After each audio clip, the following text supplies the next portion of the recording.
আরজিকর কাণ্ডের ছায়া এবার খাস কলকাতায় ল কলেজে গণধর্ষণ। দুজন সাগরেদকে সঙ্গে নিয়ে কলেজের মধ্যে ছাত্রীকে গণধর্ষণ করার অভিযোগ উঠল টিএমসিপি নেতা মনোজিৎ মিশ্রের বিরুদ্ধে।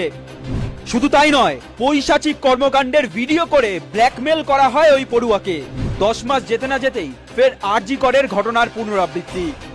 এ কোনো অন্ধকার প্রত্যন্ত এলাকায় নয়, হয়েছে দক্ষিণ কলকাতার অভিজাত এলাকায়।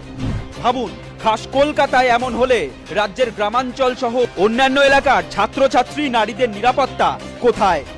এই ঘটনার সঙ্গে জড়িত টিএমসিপি নেতা মনোজিৎ মিশ্র, জাইব আহমেদ, প্রমিত মুখার্জি। কিন্তু কে এই মনোজিৎ মিশ্র? মনোজিৎ সাউথ ক্যালকাটা ল কলেজের প্রাক্তন ছাত্র তথা এই কলেজের টিএমসিপির প্রাক্তন প্রেসিডেন্ট। বর্তমানে দক্ষিণ কলকাতা তৃণমূল ছাত্র পরিষদের সাংগঠনিক সম্পাদক। সেই কলেজেরই আবার অস্থায়ী কর্মী। তৃণমূলের তাবর তাবর নেতাদের সঙ্গে যোগাযোগ রয়েছে এই তোলামুলি ছাত্র নেতার। এই মনোজিতের সঙ্গে যোগ রয়েছে খোদ মমতার পরিবারের। দেখুন, অভিষেক ব্যানার্জি থেকে শুরু করে মমতার ভাতৃবধূ কাজরি ব্যানার্জির সঙ্গে ছবি ধৃত তোলামূল নেতার। ভাবুন, মমতার পরিবারের সদস্যদের সঙ্গে কতটা জড়িত এই ধর্ষক, কত বড় প্রভাবশালী। ধৃতের সঙ্গে তৃণমূলের কার পরিচয় নেই, কার ঘনিষ্ঠতা নেই।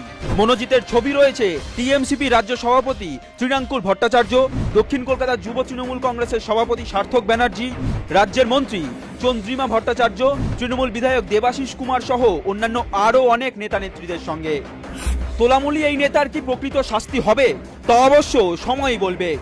কিন্তু যেখানে ধৃত খোদ শাসকের ঘরের ছেলে, সেখানে বিপদের বাণী নীরবে নিভৃতে কাঁদবে না তো? কিন্তু মাননীয়া, আপনাকে এই ঘটনার জবাব দিতে হবে। রাজ্য জুড়ে একের পর এক মহিলাদের নির্যাতনে অভিযুক্ত খোদ তৃণমূলেরই নেতারা। আরজিকরের সঞ্জয় রায় হোক বা এবার সাউথ ক্যালকাটা ল কলেজের মনোজিৎ, সবেতেই যোগ তৃণমূলের। আর এবার তো ব্যানার্জি পরিবারেরই সবার সঙ্গে ছবি। বাংলার নারীদের তো বটেই, পড়ুয়াদেরও নিরাপত্তা প্রশ্নের মুখে। তোলামুলি হাঙরদের লালসার শিকার বাংলার ছাত্রীরা। মাননীয়া, এবার পদত্যাগ করুন। আর এক মুহূর্তের জন্যও এই পদে থাকার যোগ্যতা নেই আপনার।